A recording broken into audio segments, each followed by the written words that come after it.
when you see a band that you like decide we're going to leave all that behind to do something experimental, Well, I mean, I always get pissed off when that happens. Radiohead have always struck me as, from the art school anyway, and there's probably a lot more talking than doing in the studio. You know what I mean? They will probably discuss it a lot before they do it. Yeah. And I'm always from the other school. It's just like I'm not as proficient a musician as any of those people, so I pretty much have been winging it for the last 25 years. You're and I such play a what I play, and natural. that's it. You're such a natural But you are- songwriter. whenever You you really are- do you're- come up with like a definitive fucking riff and line, and then the melodies. They're soaring melodies.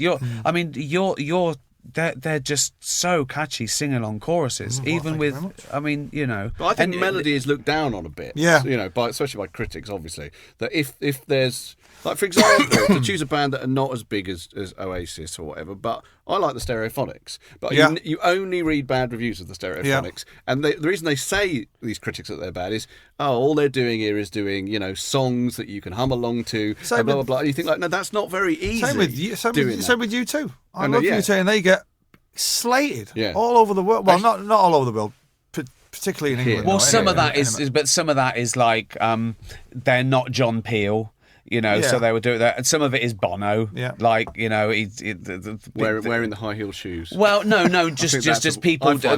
People turn against someone's art because of how they think they behave in public, or you know. No. But even take a huge band like the Beatles, the myth that went round, like that John Lennon was the genius and Paul. It's just nonsense. Paul McCartney had the tunes. For sure. Or you go down a Beatles thing and you look at the fucking big hitters and they're McCartney's tunes. Totally. And Lennon was a genius, but he was very different. He wrote some good tunes as well. He did. He was great, you know. But McCartney had the greatest tunes. But I think this about Bowie, because I think that Bowie is slightly misunderstood from that point of view, in that obviously Bowie did amazing stuff with the characterizations and the shape-shifting and the clothes and all that stuff, but all of that would be meaningless without the tunes. Well, the day that he died, and you're listening to the radio all day, nobody mentioned the songs. Yeah. It was all about the fashion and this, and he changed androgyny, and he did this, and he pushed about. And I'm thinking, well, that's all great. And I went to see the exhibition, and that's all great, and like, it's the shoes and all that kind of thing. But really, at the end of the day, if it's not for